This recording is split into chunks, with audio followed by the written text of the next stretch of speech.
Hey guys, Thomas from Team Sakuraso here, and unfortunately, I am not coming at you guys with the ban list reveal because we have an event this Saturday in Indiana, and Konami still has not dropped the ban list, and we are very much in late August here. So this was a video I was going to save for next week, but I want to talk about how bad OTS 25 really is.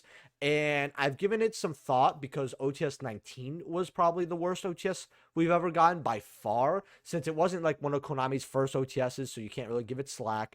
The picks, the rules it set for OTS that have still plagued us to this day, where, hey, if a card comes CR, you don't have X amount of time until it becomes an ulti. You get like 3.5 months with Water Enchantress. Product quality, all that. And I'm going to just go through OTS 25 here and explain exactly why the picks are bad. I'm not just going, oh, this is bad. I really want to explain to you guys how dumb they were. Like, this is so bad that even for Konami, I have to almost give them props for being this stupid, right? Like, they repeatedly make, like, let's say 2 out of 10 decisions, but this is like a less than 1 type of decision, like a 0.3 out of 10 type OTS, and I find it comedical actually. And the set's not even 2 months late, and the picks are meta relevant, quote unquote, and your ultis are not reaching $20. Simply not hitting 20 bucks. This is insane. So we're gonna get right into this, but before I do, leave a like if you guys enjoyed, subscribe, and I do want to have a question that I want to pose for you guys, and I would love to hear the reasoning. What do you guys think is the worst OTS out there? I really want to know and why, because even if you guys say something like OTS 10, I really want to know why specifically you think that OTS is. I'm definitely looking for good discussion in this comment section here. Feel free to make it as long as you want, by the way. I will read it. I love when people give me long comments. I'm not, oh, that's too long, I'm not going to read it. No, I love your guys' opinion. And I love my community. We also have a Discord, so go join that. If you're buying any cards off TCG Player, use my link down in the description below. Helps out the channel with no additional cost to you. Subscribe if you have not already subscribed. Check out Whatnot. Use my link to register. You get $15 on your next purchase, and they have Yu-Gi-Oh! And other card games. And remember, they have the cards and stuff they're usually for cheaper, so it's even better. You might find some McDonald's toys actually there if you guys are interested in that. You don't want to get a kid's meal. Check out Tapio Cards. Use code SOCKET for 5% off. And we're just going to get right into it. So the first pick I have here is Diviner here. Now, this is the most expensive card. Why do I think Diviner is a bad ulti? Well, the reason I'm saying is because this is kind of a generic ritual card, and I think the best place to put these generic cards is in Rarity Collection. Now, we did not have OTS 25 before Rarity Collection. In my prediction list, which I talked about, and I was pretty right. I think the two cards, one of the two cards I was wrong about that I made 0 sense to me was Thrust, which, I mean, we have Bonanza, so maybe they're squeezing out a little more, and Diviner, because Diviner would be a great pick. Having that card accessible to the whole player base would be a fantastic idea, since, again, we're always going to have ritual decks here and there and pop up. Diviner is usually going to be considered in one of those decks because, you know, it could send Herald. And if the deck doesn't need the normal summon, which a lot of ritual decks usually don't need their normal summon, Diviner is going to see seeing play. Now, I was incorrect, which was fine, and then they made it an OT as ulti. And I was like, you know what? I would think a lot of players would love a QC of this, but it is what it is. The ulti looks kind of cool, I guess, even though I don't like the newer OTS foiling, all that. Now, why is this a horrible pick then? Is it because, oh, you just really wanted in Rarity Collection, right? Because you wanted the QC, right? Or you wanted this to be reprinted 7 different rares. I understand, but hey, doesn't make it a bad ulti. Even if the quality is bad, all the OTS qualities are going to be pretty awful since 019, and that's some criticism I had of OTS 19, which is a video I made about a year and a half ago whenever OTS 19 was fresh, and it was like a 15-minute rant video. I'm still proud of it. Well, no, that's not the reason. It's the reason I have here is actually because of this right here. This is Terminal Revenge, and this is a quarter century rare, and they're about 70, which is actually pretty good. What is the point of making a ultimate rare in OTS where you know players are not going to like as much as the QC, and make a QC within 2 weeks? If you guys don't know, when we got OTS 25, we got Terminal Revenge reveals within the 2 weeks, and we saw that Konami is deciding to double down on giving Diviner rarities. Now, if Diviner is such a good damn card to them that they want to give it an ulti in our OTS, remember we get like what 3-4 OTSs a year, so 9 to 12 ultis, right? You should pick them really well. Why is the point of making an ulti when you're going to make it a QC within 2 weeks, right? We're going to have the ulti and the QC within 2 weeks. Maybe we had only the ulti for like 8-9 days, something like that, right? But we had them within the same month. What is the point, right? I hate Konami doubling down on these rarities. I really, really do. And another example I want to bring up is enemy controller. And this is, I think, why a lot of OTS packs are going to be losing their value completely. Or not, I'm not going to say lowered completely, but we've already seen how OTS 25 has been treated. But ultis right now are 15. They were about 30s here. But we got OTS 23, and then we got OTS 24. And I actually praised OTS 23 because I think these ultis were pretty good. I mean, we got Big Welcome, which was, you know, trap card for Labyrinth, which, wow, $12 cheap. And Kurkar, $13. Very cheap, wow. And then our supers were fantastic. I think the furniture supers were good, even though they could have been Mega Tech. I think pulling the rug was a 10 out of 10, right?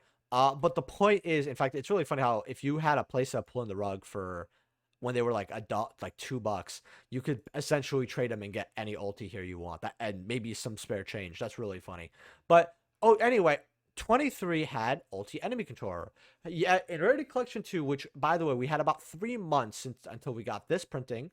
We've got a QC, and it's only about $5 to $7. What is the point of giving us a high rarity enemy controller, a QC, but when we already got an ulti within 3 months? Now, I don't want to hear anything about enemy controller not being accessible, because people are going to be probably in my comment section be like, oh, enemy controller, that's, you know, they want to make it accessible. Not everybody has enemy controllers lying around. Okay, well, we had gold, which, by the way, this was never worth a good amount of money, ever. These golds were really not. Maybe the gold series was like $5-6.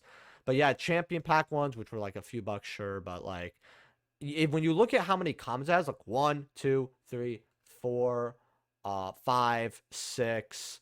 And I'm only going to count the printings before Rarity Collection. 7, 8. Granted, this is a mosaic, so let's just stick to 7. We had the secret, which was worth some money here and there sometimes. Oh, we have the Hidden Arsenal common as well here, which is, you know, fantastic. And then you also had the DT, which was worth a little bit of money. And then you had the Ancient Sanctuary ones, which if we can go back a year and we go lightly played near mint, which this is at least OG print, right? So, you know, it's okay if this one's worth money. Well, wow, these are way down. But basically, yeah, these were like, you know, 15 to $20 here. This card was very affordable if you wanted it as a staple, and you had holographic versions at something that would not break the bank, especially when you look at the classic printing of Ancient Sanctuary. This card didn't need to be one, right? And Konami is now really just saying that OTS is just whatever they feel like. They really do not care about OTS. They don't think it makes them money. They don't think it ups the player base count at locals, which they probably thought before. So they're kind of treating it like garbage, and players are following suit. They're just like, you know what? We're going to do that exact same thing. We've got you, Konami. And no matter how good of an OTS ulti they'll make, well, we're going to get high rarity within, you know, 3-4 months. That's better. What's the point of getting this? I'm not going to spend $40-50 on this. If I pull at locals, I'm not going to try to get 2 more. What's the point? I could just get rid of it and get them back at like 20% of what they are, like a month and a half or 2 later. And I know. Now, the second pick I want to talk about here is actually Exodia, because going back to what I said, we get about 9 to 12 ultis a year, so they should be good, right? The fact isn't that this is a bad ulti, right? Because Konami doesn't really think, oh, we should make these ultis good. And hey, sometimes we're going to miss, right? Granted, if you're Konami, you're missing a lot. It's kind of like going to the batting cage and being like, man, I hit no balls. And then someone tells you, yeah, you weren't even in the cage. You just kind of walked away without paying. So Exodia the Forbidden One ulti kind of proves a dooming idea over the horizon, which is Konami might make all the limbs ulti. And if they make all the limbs ulti and players don't like it and they're not a big fan of it, especially if we somehow get the QC of the limbs later on, that means that every OTS pack only has 2 good, at max 2 ultis to look forward to, which if OTS is already in a bad spot and every single pack is dedicated to a limb, that's going to be really bad. Now, granted, with how bad that is, maybe players will like it because they're like, hey, you know, I'll throw, you know, $50 for a set. Okay, right? Because let's be real. Who's going to care if they just pull one ulti right arm? They're not going to want to just keep a random ulti right arm. Nobody's going to want that. And I'm really, really scared about what this can do. It doesn't make it, it makes it worse to the fact that Exodia the Forbidden One, this ulti was the first ulti they revealed. They did not reveal as Diviner and get us hyped. They didn't reveal a Snake Eye card, which would have been, we all knew a Snake Eye card was going to be in here. They did this. And right now they're like 10, 12 bucks. And I know what some people are thinking. Oh, well, Saki, this could be worth a lot of money in the future. Yeah, it can after so many years, and there's better cards to get, and it still doesn't excuse bad decision making. And then we have the QC here. And by the way, if you want to get a good old QC here, $3, right? Now, going up to $4. Now, this card was $2 a year ago. In fact, if we go a year, you could see here about the 235, 202, and the graph I know isn't always the most accurate, but yeah, we saw these at like $1.80 as well, right? And then they jumped up right here because people were like, you know what? This can easily be like a nice $7, $8 card in the future. And this is a better, I think it's better to have 4 to 5 of these than one ulti head. That's kind of how I'm looking at it, especially if players prefer QC, especially because collectors, the people who want this card, are going to look and be like, oh, this ulti's not good. Look at its corners. Yeah, but all of them are bad. And then it's just going to be bad, right? Because collectors, one of the big thing collectors like is their cards in good condition. Now, some of them are way too anal about it, because they'll look at a card and be like, oh, wow, LP, I don't want it. And it's like, the card's 20 years old. And they don't know how card stock works. And I've dealt with a lot of players in my day, or a lot of Yu-Gi-Oh fans, I'm gonna say. But with how this quality is, people are just gonna be like, well, it sucks to get rid of. And then Snake Eye Ash, I'm actually not gonna get as much on this, especially because this video's already over 10 minutes. Okay, Snake Eyes Ash, we all knew a Snake Eye card was going to come. All it really told us is, okay, Ash is not what's going to hit, which is fine. If it hits the Ash, if it just starts banning out the other good cards, I really don't care if Ash is at 3. $15 for your ulti Ash. To be perfectly honest with you here, we all, again, they were going to give Snake Eyes something. At least we know if that's not Flamberg. So Flamberg's going to probably get hit. Does this make players happy or excited? No, because people don't like Snake Eye. But, yeah. That's really all I have to say. As for the supers, Delta was good. I'm going to go over these supers like lightning round. So Delta's good. It's just the fact is since it's a hand trap, it could be a QC eventually later on. And then we look back at this pack and we're like, wow, it's garbage, right? But who knows? I don't think that if they make it a QC in Bonanza, this pack somehow gets even worse. Dynamundo was good. It's just it's a common that should have been a super in the first place. Very good super overall to have. Fire King Avatar, to be honest with you here, I personally don't like this one. Again, it's more Snake Eye love. No one really cares. Infernoid token. We still do not have a official Sword Soul token. We still do not have an official Adventure token. And I know what people are thinking. Well, Sword Soul's so much in the past. Yeah, but I'm going to still rag on Konami because I remember when OTS 19 came out, they gave us 2 tokens. And Sword Soul and Adventure were seeing tons of play. And both those tokens went to neither of them. It was crazy.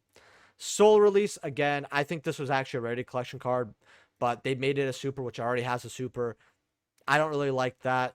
And then the rest of this stuff, I mean, you have Fire King Island, I guess, you know, for the Fire King variant, blah. And then you have like 2 of the White Mares. The commons, I'm not really going to give them like a lot of credit for, but I will say the commons were good. But that's about it for the OTS. I mean, it had a lot of problems. And I personally think that if they keep making OTS as bad as it is, I don't think I'm going to get OTS for the channel anymore. I just don't think that it's a good idea, and if I'm not going to have fun with it, maybe I'll just get the core set. Core sets to open for my streams, because like I said, I don't like OTS being as bad as it is. It's sad. And I want to know what you guys think is the worst OTS. I want to know if you guys agree or disagree. If you got what do you agree with, what you disagree with. I'm definitely looking for a good discussion. Join my Discord especially, because we were probably going to be discussing it there. I'm probably going to at everyone within 2 hours and be like, hey, you know, I want to discuss this. I want to like have a really good convo about it, because, you know, I love my Discord. I love talking to my community.